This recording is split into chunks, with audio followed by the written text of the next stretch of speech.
A big hello to my YouTube family. Welcome to Diva Classes. This is Divya Vadvani, your accounts teacher. Today we'll be solving part 2 of accounts paper for class 12 ISC. We have already done part 1 of this. So in the second part we'll be doing the part of this questions of partnership. ठीक है, जिसमें सबसे पहला question कहता है that is of retirement. It says that on 31st March 2023, Parul retired from an active partnership और उसका जो शेयर था उस समय पर वो ये सारी चीजें थी. It was goodwill that will B credited to her capital account, interest on capital credited, drawings debited, interest on drawings debited, share of profit credited and capital will be credited. उसके बाद you have to decide क्या लिखा हुआ है इसमें that whatever amount was due to Parul वो as अ loan चली गई तो वो उसके लोन अकाउंट में ट्रांसफर हो जाएगी with 6% per annum as interest और उसमें you have to give the amount to her in 2 equal instalments along with the interest of 6%. ठीक है, तो the first instalment being paid on 31st March 2024 आपको इसका लोन अकाउंट बनाना है until you have paid the whole amount. तो obviously 2 equal annual instalments दिए हुए हैं तो you have to make it in 2 equal instalments. तो we will solve it here.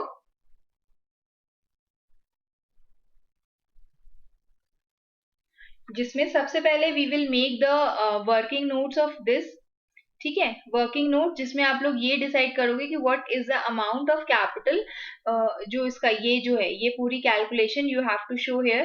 तो this is Parul's capital account जिसमें first you will write it here as particulars rupees particulars and rupees. ठीक है, फिर तो सबसे पहले you will mention the part of capital. तो capital will be written here as by balance brought down. ठीक है, तो दिस विल बी 70,000 70,000 ये हुआ. फिर the share of profit you will right. बाकी चीजें you can write it in any order. तो अब ये आता है P&L अप्रोप्रिएशन. जब आप इसको लिखोगे आप इसको पूरा लिखोगे profit and loss appropriation account and bracket में you will write share of profit. तो this is 30,000. Then comes interest on drawings और ड्रॉइंग्स जो है वो इधर आएगा.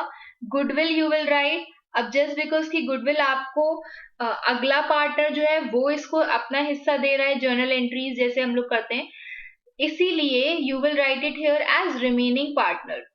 ठीक है, अगेन आई एम सेइंग कि this is a working note. आपको सिर्फ इसकी अमाउंट निकालनी है. अब चाहे तो आप डायरेक्ट कैलकुलेशन करो चाहे कैपिटल अकाउंट बना करके करो. तो this is remaining partners capital account and remaining partner का कैपिटल अकाउंट से you will write the part of goodwill that is 20,000. ठीक है, ब्रैकेट में आप उसमें लिख सकते हो that is this is goodwill. उसके बाद देन इंटरेस्ट ऑन कैपिटल नहीं लिखा है हमने तो interest on capital that is 2,000. ठीक है, तो 70 30 1,20,000 and this will be in total 1,22,000. उसके बाद हेयर वी विल कम. तो here we will mention the part of drawings जो कि डेबिट हो जाएंगी. The amount of drawings is 19,000. ये रहा 19,000 and 2 interest on drawings. Okay, तो इंटरेस्ट ऑन ड्रॉइंग्स कितना है 3,000. फिर अब 1,22,000 में से 22,22,000 रुपए गया. तो this will be written as whatever amount will be there it will be transfer to Parul's loan account. तो it will be 1 lakh. Okay, और उसके बाद इसी को टोटल करके यहाँ पर you will mention it as 1,22,000. तो इतना हिस्सा वी विल मेंशन. उसके बाद we will move towards the part of making the loan account. Okay, तो this is your part of loan account जिसमें सबसे पहले we will write the particulars of it. ठीक है, जर्नल एंट्रीज वाला हिस्सा.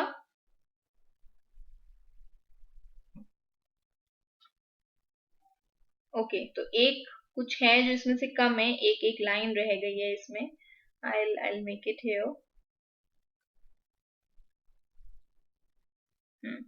Okay.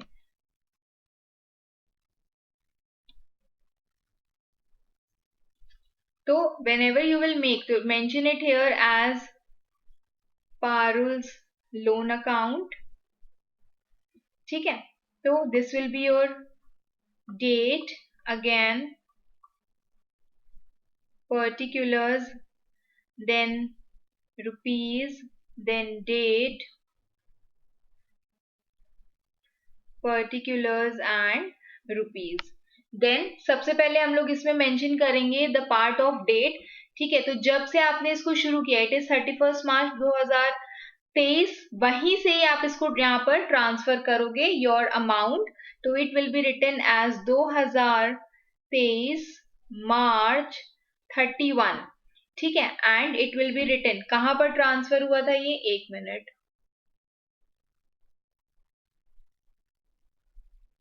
हाँ, कहां पर ये ट्रांसफर हुआ था, तो it was transfer to the loan account.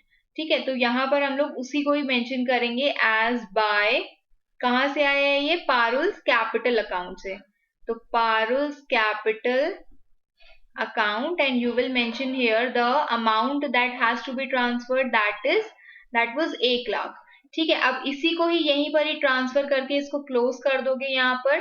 तो it will again be 2023 March 31 as to balance carried down, और फिर से ये अमाउंट हो जाएगा आपकी 1 लाख.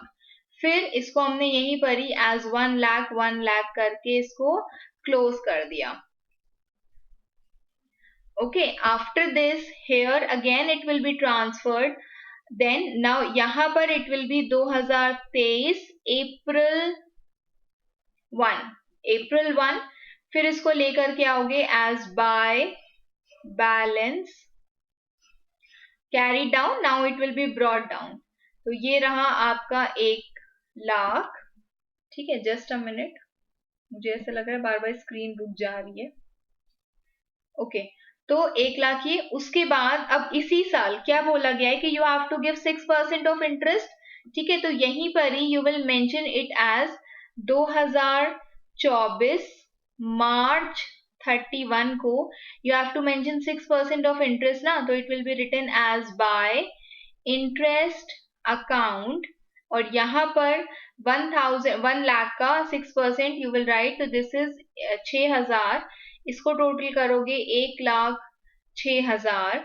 ठीक है, फिर यहीं पर ही it will be transferred as 2024 जब आप पेमेंट कर रहे हो उसका मार्च 31 को. ठीक है, what amount was suppose to be paid, पहले 50% was suppose to be paid.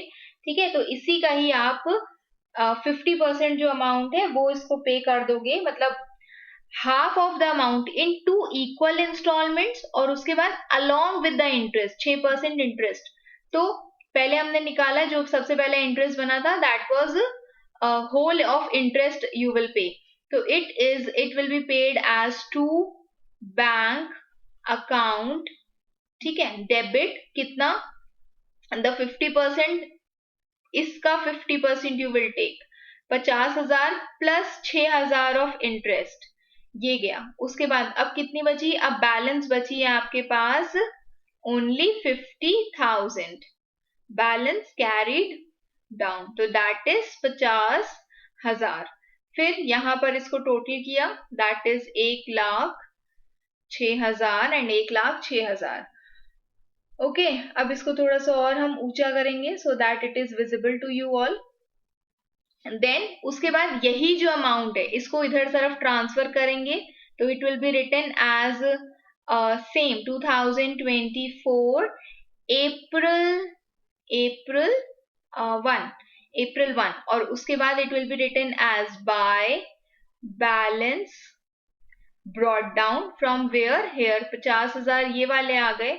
इसी 50,000 का ऑन इन 2025 मार्च 31 को you will do it as by interest, जो आप इसका कैलकुलेट करोगे, this will be interest account, ठीक है, ब्रैकेट, और ये भी लिख सकते हो इसमें at the rate of 6% per annum.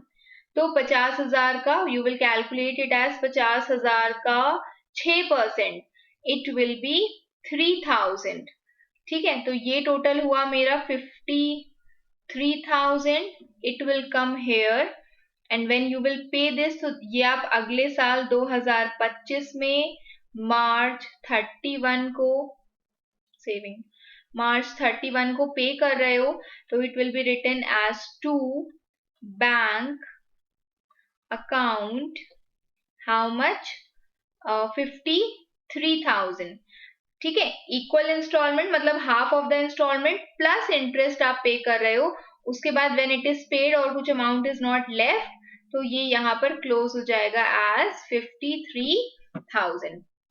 Okay, तो this is all for the question. ये वाला जो था, तो जो आपकी अमाउंट है वो ऐसे करके जाएगी। Next we will do is question number 2, मतलब उसी का ही दूसरा हिस्सा है, that is question number 2, this we will solve here, जिसमें सबसे पहले दिया गया है दैट पीयू एंड नीनाज,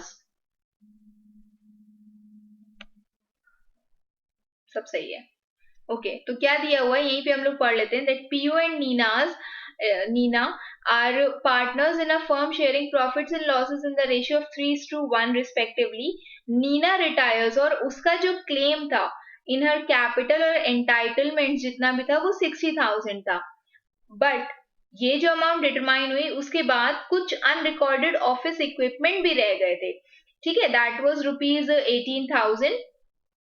तो आपको बताना है इसमें कि अपॉन रिकॉर्डिंग दिस इक्विपमेंट, तो ऑब्वियसली जो नीना का शेयर है, हिस्सा है, वो चेंज होगा, तो you have to show that कि ऑफिस इक्विपमेंट, और उसके बाद उसने पीयू ने व्हाट शी डिड, उसने उसका जो अकाउंट है वो सेटल किया, उसको ऑफिस इक्विपमेंट दे दिया और बैलेंस जो था वो प्रॉमिसरी नोट बना करके दे दिया, और इसी की ही you have to show the journal entries, ठीक है। तो इसी में ही we will do the journal entries here. First will be date, particulars, then ledger folio, amount in rupees and amount in rupees, यहां पर मेंशन करोगे इसको एज जर्नल, ठीक है।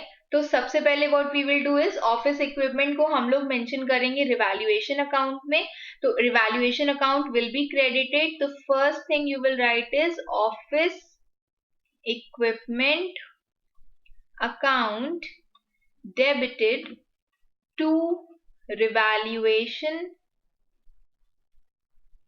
अकाउंट, और ब्रैकेट में जाएगा being unrecorded asset now recorded, ठीक है, कि अब वो जो है अब वो यहाँ पर रिकॉर्ड हो गया है, तो it will be written here, कितना था अनरिकॉर्डेड असेट, दैट वाज 18,000, तो this you will write 18,000 here, okay. उसके बाद, तो this was your first entry, date नहीं दी हुई है, nothing will be written then. उसके बाद फिर सेकेंड एंट्री आती है, सेकेंड एंट्री में यही जो अमाउंट है ऑफ अनरिकॉर्डेड, आप इसी को ही 18,000 को कहां पर ट्रांसफर कर दोगे, it will be transfer to their capital account, ठीक है। तो सबसे पहले you will write the revaluation account, revaluation account का जो प्रॉफिट है that will be debited to, to people are there, Piyush's capital account and to, दूसरा इंसान कौन है भाई, Neena, Neena, and in the ratio of, उसका रेशियो भी यहां पर दिया हुआ है, दैट इज 3:1,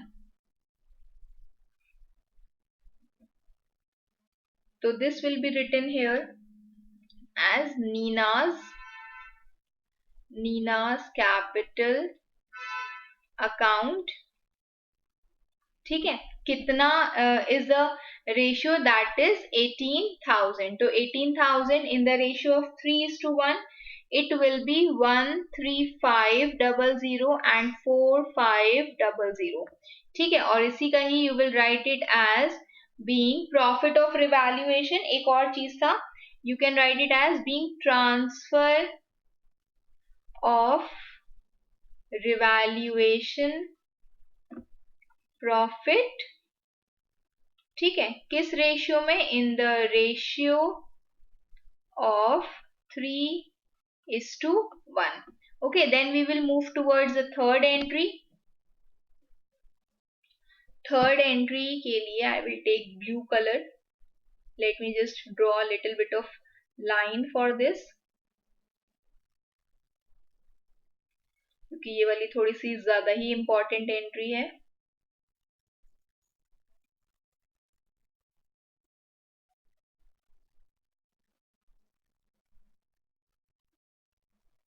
ओके, तो थर्ड एंट्री हमसे ये कहती है कि we have to just transfer the amount to Neena's capital account. ठीक है, तो अब इनके कैपिटल अकाउंट में ये 4500 भी आ गए. तो व्हाट हैपेंड यहाँ पर, see again we will read the question again.